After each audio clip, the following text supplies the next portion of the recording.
Hello friends, today's topic based on chapter first, power sharing of the SST class 10th. We have to see 40 important questions of the chapter. So the first question is, what is majoritarianism? Answer is a belief that the majority community should be able to rule a country in whatever way it wants by disregarding the wishes and needs of the minority. Means एक ऐसा belief जिसमें majority community जो है वो country पे rule करती है and उसको माइनॉरिटी कम्युनिटी की जो विशेस हैं मीन्स इच्छाएं हैं उससे कोई फ़र्क नहीं पड़ता. So it is majoritarianism. Now the question number second, how many people speak French and Dutch in capital city of Brussels? So the answer is 80% French and 20% Dutch. Now the question number third, how many times leaders of Belgium amended their constitution? And the answer is fourth. इससे related एक और question आगे आएगा. Now the question number fourth, which was the only left official language of Sri Lanka? So the answer is Sinhala.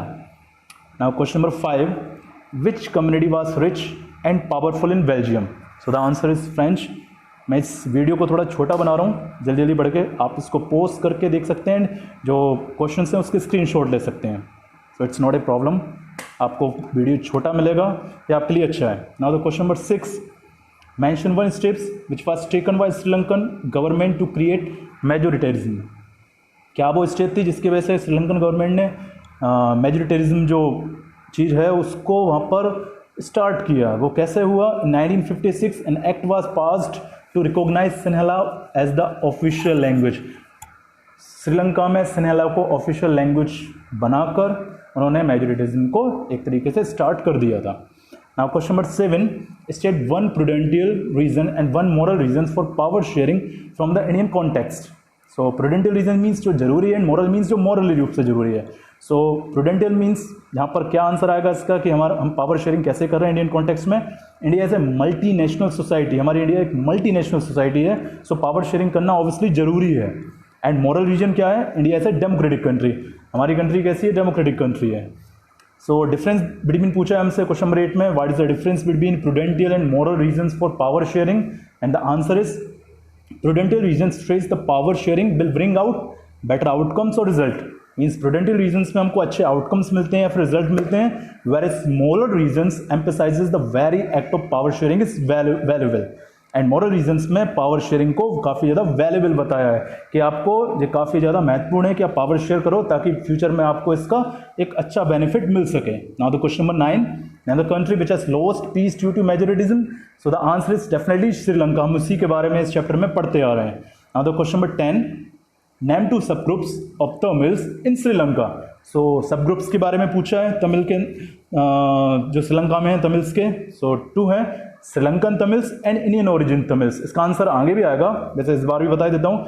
जो श्रीलंका के लोग हैं जो तमिल बोलते थे एंड वो इंडियंस जो कि जहाँ से वहाँ पर plantation as a plantation worker गए, वो जो तमिल बोलते हैं. इस तरीके से 2 तमिल ग्रुप वहाँ पर हैं. Now the question number 11, what is the system of checks and balances of power sharing? So क्या है ऐसा सिस्टम जिसमें हम पावर्स को चेक करते हैं और बैलेंस बनाए रखते हैं, उसके बारे में पूछा गया है. इस तरह का सिस्टम कैसा होता है? Under the system one organ of government, means government के जो अलग अलग ऑर्गन्स हैं लाइक एग्जीक्यूटिव, जुडिशरी या फिर डिफरेंट टाइप्स ऑफ जो भी हैं जैसे फाइनेंशियल या फिर डिफेंस है, ये सारे जो भी ऑर्गन्स हैं वो एक दूसरे को चेक करते रहते हैं. One of the government keeps the check over other, तो एक दूसरे के ऊपर निगाह रखते हैं. None of the organs can exercise unlimited power, और कोई भी ऑर्गन अनलिमिटेड पावर को एक्सरसाइज नहीं कर सकता, मीन्स यूज नहीं कर सकता. Question number 12, state 2 main basis of the social division in Sri Lanka. So 2 तरीके से डिवाइडेड है, एक रिलीजन्स एंड दूसरा language. Question number 13, who formed majority in terms of population in Sri Lanka? So अगर हम मेजोरिटी की बात करें श्रीलंका में पॉपुलेशन के हिसाब से तो वो कौन सी है? सिन्हलीज बुद्धिस्ट फॉर्म्ड मेजोरिटी. तो वहाँ पर जो सिन्हलीज बुद्धिस्ट है, मतलब वो बुद्धिस्ट जो कि सिन्हला लैंग्वेज बोलते हैं, उन्होंने मेजोरिटी बना रखी है. Now the question number 14, who formed majority in terms of population in Belgium? Belgium की बात की है as a in the terms of population, वहाँ पर कौन सी है? The Dutch formed majority. Now the question number 15, in which year Sri Lanka emerged as an independent country? तो किस ईयर में श्रीलंका इंडिपेंडेंट कंट्री बनी थी? 4 फरवरी 1948. मीन्स हमारा जो था वो 15 अगस्त 1947 है, एंड इसके कुछ समय बाद एटलीस्ट 6 मंथ बाद 4 फरवरी 1948 को श्रीलंका भी आज़ाद हो गया. Now the question number 16, what is the linguistic composition of Belgium? Belgium में लिंग्विस्टिक कंपोजिशन कैसा है? 59% people speak Dutch, 40% people speak French and 1% people speak German. And obviously ये सारा एक कंपोजिशन वहाँ पर बना हुआ है, 59 + 40 99 एंड 99 + 1 100। 100% जो पॉपुलेशन है वो इन 3 लैंग्वेजेस में डिवाइडेड है। Now question number 17, how is power shared in modern democracies? In the answer is, in modern democracies, power is shared among different organs of government. जो power है वो अलग अलग organs में divided है government के, among government at different levels and among various political parties, pressure groups, etc. And साथ में जो गवर्नमेंट के डिफरेंट लेवल्स हैं उसमें भी पावर डिवाइडेड है। लाइक स्टेट के पास अलग होता है, सेंट्रल के पास अलग होता है, एंड हमारे इंडिया में तो पंचायती लेवल भी है, उसके पास अलग तरह के पावर्स हैं। And among various political parties, अलग अलग पॉलिटिकल पार्टीज के पास भी अलग अलग पावर्स होते हैं। लाइक अपोजिशन पार्टीज में जो लोग हैं उनके पास अपने पावर हैं, एंड मेजोरिटी पार्टीज हैं जो कि गवर्नमेंट में है उनके पास अलग पावर्स हैं। And obviously pressure groups like media, okay, newspaper जो हैं वो अलग से प्रेशर डालते हैं। Now the question number 18, what do you mean by federal division of power? So federal division क्या होता है? Power share at different levels of government, like state, central, पंचायती, इस तरह के जब पावर शेयरिंग होगी उसे हम फेडरल डिवीजन ऑफ पावर बोलेंगे। Now the question number 19, name the community that is relatively rich and powerful in Belgium. French minority community, minority होकर भी वो वहाँ पर काफ़ी ज़्यादा रिच एंड पावरफुल है। Now the question number 20, what does the word ethnic refers to? So the meaning of ethnic is it refers to a social division based on shared culture. ये इस तरीके से सामाजिक बंटवारे को बताती है जो कि अपना एक कल्चर को शेयर करते हैं। Now the question number 21, which type of power sharing is called checks and balance? तो इस तरह के पावर शेयरिंग को हम क्या बोलते हैं? Horizontal distribution of power. Now the question number 22, which two languages are generally spoken in Belgium? French and Dutch. जो जर्मन है वो काफ़ी कम पार्ट में बोली जाती है, ओनली 1% पीपल्स बोलते हैं। सो यहाँ पर मेन जो लैंग्वेज है वो कौन सी है? French and Dutch. Now the question number 23, give one example of horizontal sharing of power. So the answer is power sharing among legislatures, executive and judiciary, जो कि इंडिया में भी चलता है। तो इस तरह के पावर शेयरिंग को हम हॉरिजॉन्टल शेयरिंग ऑफ पावर भी बोलते हैं। Now the question number 24, who elects the community government in Belgium? People belonging to one language community, Dutch, French and German. So जो कम्युनिटी गवर्नमेंट है बेल्जियम में वो कौन इलेक्ट करता है? ऑब्वियसली जो लैंग्वेज बोलने वाले लोग हैं, लाइक डच बोलने वाले, फ्रेंच बोलने वाले एंड जर्मन बोलने वाले, वो अपनी अपनी कम्युनिटी गवर्नमेंट को इलेक्ट करते हैं। Now the question number 25, what was a community government? Again हमसे सेम क्वेश्चन ही पूछा है, क्या होती है कम्युनिटी गवर्नमेंट, इसके क्या पावर्स होते हैं? सो देखते हैं, आंसर है it was elected by the people belonging to language community. ये गवर्नमेंट इलेक्ट की जाती है ऐसे लोगों के द्वारा जो कि लैंग्वेज से बिलोंग करते हैं। किस तरह की कम्युनिटी में? Like Dutch, French and German speaking, no matter where they live, चाहे वो कहीं पर भी रहते हो, उस कंट्री में कहीं पर भी रहें, बट वो इस तरह की गवर्नमेंट में अपना पार्टिसिपेशन देते हैं बाय वोटिंग एंड इलेक्ट करते हैं। It deals with cultural, educational and language related issues. और इस तरह की जो गवर्नमेंट है वो वहाँ के cultural, educational and language related issues देखती है। हमारे इंडिया में इस तरह की गवर्नमेंट नहीं है, बट डेफिनेटली वहाँ पर इस तरह की गवर्नमेंट है और काफ़ी अच्छा वर्क कर रही है। Now question number 26, what was the political problems faced by Belgium? Political problems बताना है तो प्रॉब्लम्स ऑफ एथनिक कंपोजिशंस, जो वहाँ की एथनिक कंपोजिशन मीन्स लोग अलग अलग जो कल्चर शेयर कर रहे हैं उसकी जो प्रॉब्लम्स है, लाइक कैसी? 50% डच स्पीकर्स हैं, 40% फ्रेंच स्पीकर्स हैं, 1% जर्मन स्पीकर्स हैं। सेकंड देखते हैं, बट इन इट्स कैपिटल, लेकिन अगर हम उसकी कैपिटल की बात करें 80% फ्रेंच स्पीकिंग्स हैं, मीन्स फ्रेंच लैंग्वेज बोलने वाले 80% हैं, 20% डच स्पीकर्स हैं। मीन्स जो कंट्री में पॉपुलेशन डच को बिलोंग करती है वो कैपिटल में काफ़ी कम है। जो कैपिटल सिटी है वहाँ पर ज़्यादा होनी चाहिए थी, बट वहाँ पर कम है। And now third point, French community was rich and powerful. जो माइनॉरिटी कम्युनिटी है फ्रेंच, वो वहाँ पर काफ़ी ज़्यादा रिच एंड पावरफुल है। ये भी एक काफ़ी ज़्यादा प्रॉब्लम है वहाँ पर कि जो माइनॉरिटी है वो वहाँ पर काफ़ी ज़्यादा रिच पीपल्स हैं उसके, and powerful means obviously rich हैं तो पावरफुल, पावर भी काफ़ी ज़्यादा उनके पास वहाँ पर है। Now question number 27, explain the ethnic problem of Sri Lanka. Belgium के बाद हमसे श्रीलंका का पूछा है। सो यहाँ पर ये सेकंड वर्ड गलत लिखा हुआ है, इन श्रीलंका होना चाहिए वो। In Sri Lanka there are 2 communities, Sinhala and Tamils. तो 2 तरह की कम्युनिटी हैं, एक सिन्हला एंड दूसरा Tamil. Now second one, among Tamils, Tamil natives who are called Sri Lankan Tamils, and the Indian Tamils whose forefathers comes from India as plantation workers during the colonial period. So दो तरह के तमिल हैं, एक तो जो कि श्रीलंका को ही बिलोंग करते हैं एंड सेकंड जो तमिल्स हैं वो इंडिया से गए हैं एज ए प्लांटेशन वर्कर, वो वहाँ पर ही बस गए. Now the third point, most of the Sinhalas are Buddhist and Tamils are Hindus और मुस्लिम्स. सो जो सिन्हला लैंग्वेज बोली जाती है वो ज़्यादातर बुद्धिस्ट हैं एंड जो तमिल लैंग्वेज बोलने वाले लोग हैं वो हिंदू और मुस्लिम्स को, Hindu religion and Muslim religion को बिलोंग करते हैं. So definitely, so in Sri Lanka the problem who is going to hold power and enjoy the economic benefits. तो जो मेन प्रॉब्लम है वो क्या है कि श्रीलंका में पावर कौन होल्ड करेगा और इकोनॉमिक बेनिफिट ज़्यादा से ज़्यादा कौन लेगा, मेजोरिटी लेगी या फिर माइनॉरिटी जो कि तमिल को बिलोंग करती है, मेजोरिटी जो कि सिन्हला को बिलोंग करती है. ये प्रॉब्लम्स कन्फ्लिक्ट्स वहाँ पर बने हुए हैं. Now the question number 28, which of the following is an example of horizontal sharing of power. So example पूछा है, आप ऑप्शंस देख लेना. The answer is power sharing between different organs of the government.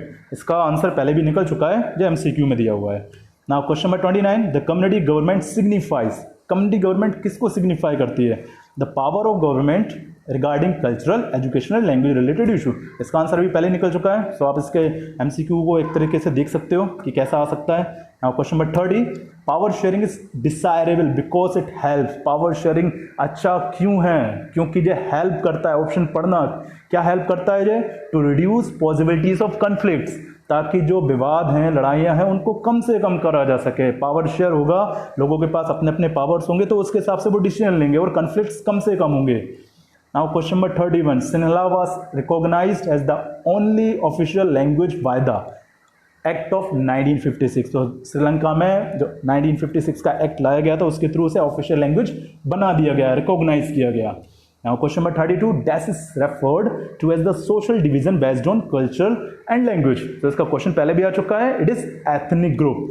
जो एथनिक ग्रुप है उसको हम कह सकते हैं वो सोशल डिवीजन है. किसके हिसाब से बना हुआ है? कल्चर और लैंग्वेज के हिसाब से. Now the question number 33, that was amended 4 times between 1970 and 1993. सो क्या हुआ था अमेंडेड? अमेंडेड मीन्स जिसमें नए सुधार वगैरह किए गए थे. ऐसी कौन सी लॉ था या फिर कॉन्स्टिट्यूशन था? It's a Belgium constitution. इसको 4 times अमेंडेड किया गया है 1972, 1970 1993 में. Now question number 34, power sharing is the distribution of powers at only one level of government. हमसे ट्रू फॉल्स पूछा है. So definitely power sharing one level पे नहीं होता. It is false. Answer is false. Now the question number 35, power sharing arrangement among the different organs of the government is known as horizontal sharing. Obviously हम पहले ही देख चुके हैं कि power sharing को हम हॉरिजॉन्टल शेयरिंग के अंदर भी लेते हैं अमंग द डिफरेंट ऑर्गन्स, जो अलग अलग ऑर्गन्स में डिवाइडेड हो जाता है power. So the answer is true. Question number 36, Belgium successfully solved its problem by community government. Obviously इसका आंसर हमने देखा है, तो बेल्जियम ने काफ़ी अच्छे से कम्युनिटी गवर्नमेंट के थ्रू प्रॉब्लम सॉल्व कर ली है. So the answer is true. Question number 37, मैं अभी भी बोल रहा हूँ कि जो क्वेश्चन आपको अच्छा इंपॉर्टेंट लग रहा है उसका आप स्क्रीनशॉट निकाल के रखिए और बाद में उसको देखिए. अदरवाइज मेरा वीडियो डाउनलोड कर लीजिए या सेव कर लीजिए, इस चैनल को सब्सक्राइब कीजिए. आपको आगे भी ऐसे वीडियोज़ के नोटिफिकेशन मिलते रहेंगे. नाउ तो question number 37, 2 languages spoken in Sri Lanka are English and Sinhalese. So the answer is, sorry, question is wrong. Question में Sinhalese एंड तमिल आना चाहिए था, बट यहाँ पर English एंड Sinhalese है. So the answer is false. So the question, now the question number 38, what is the official religion of Sri Lanka? Buddhism. The answer is Buddhism is the religion of Sri Lanka. Now the question number 39, what was Tamilism? ये important question हो सकता है आपके लिए. Answer is it was to be an independent state as demanded by Sri Lankan Tamils. एक ऐसे state की demand की जा रही है जो कि इंडिपेंडेंट स्टेट हो. किसके लिए? श्रीलंकन तमिल्स के लिए, जो सिन्हलीज से अलग हो. Now the question number 40 and the last question of this video. अगर आपको कोई भी क्वेश्चन में डाउट है, कुछ है, तो मुझे कमेंट में पूछ सकते हैं, या फिर जल्दी मैं अपनी वेबसाइट या फिर कुछ भी नंबर इसमें दे दूंगा, आप उसमें मुझसे पूछ सकते हैं. लास्ट क्वेश्चन है, अच्छे से देखिएगा, इंपॉर्टेंट क्वेश्चन है. Question number 40, differentiate between community government in Belgium and Mediterranean government in Sri Lanka. हमें जो गवर्नमेंट है बेल्जियम और श्रीलंका के, उनके बीच में डिफरेंस बताना है कि किस तरह का डिफरेंस है, कौन सी अच्छी है और कौन सी थोड़ी सी गड़बड़ टाइप की है. So the answer is in Belgium all the benefits of economic development and education were given to Dutch speaking community as well as French minority community. Means जो benefits हैं चाहे वो economic हो या फिर educational हो, वो दोनों तरह की communities को मिल रहे हैं, चाहे डच वाले हो चाहे फ्रेंच वाले हो, और हाँ जर्मन को भी मिल रहे हैं. इसमें नाम नहीं दिया बट हाँ उसके लिए भी हैं. While in Sri Lanka the government adopted a series of majoritarian measures to establish Sinhala supremacy on Tamils. लेकिन श्रीलंका में जो गवर्नमेंट है उसने काफ़ी ज़्यादा ऐसे स्टेप्स उठाए हैं जिसकी तरह जो कि मेजिटेरियन मेजर्स हैं, मीन्स दबाने वाले प्रेशर वाले हैं मेजर्स. मेजॉरिटी जो पीपल्स हैं या फिर गवर्नमेंट है वो जो माइनॉरिटी को दबाते हैं, उस तरह के मेजर्स उन्होंने यूज़ किए गए ताकि वो सिन्हला सुप्रीमेसी, सिन्हला लैंग्वेज जो है उसका प्रभुत्व मीन्स उसका रूल एक तरीके से खड़ा कर सके. कहाँ पर? तमिल्स में. वो जो जॉब्स हैं या फिर जो एजुकेशन इंस्टीट्यूशन है वहाँ पर ज़्यादा से ज़्यादा सिन्हला लैंग्वेज को प्रमोट कर रही है. सो इसके साथ ही आज का वीडियो यहीं पर ख़त्म होता है. इसके बाकी के जो क्वेश्चन है वो नेक्स्ट वीडियो में मैं लेकर आता हूँ. एंड तब तक आप इस वीडियो को देखिए, इसमें जो भी है वो समझिए. इसके रिलेटेड जितने भी जो वीडियोस हैं वो पुराने वीडियोस आप मेरे चैनल पर आकर देख सकते हैं.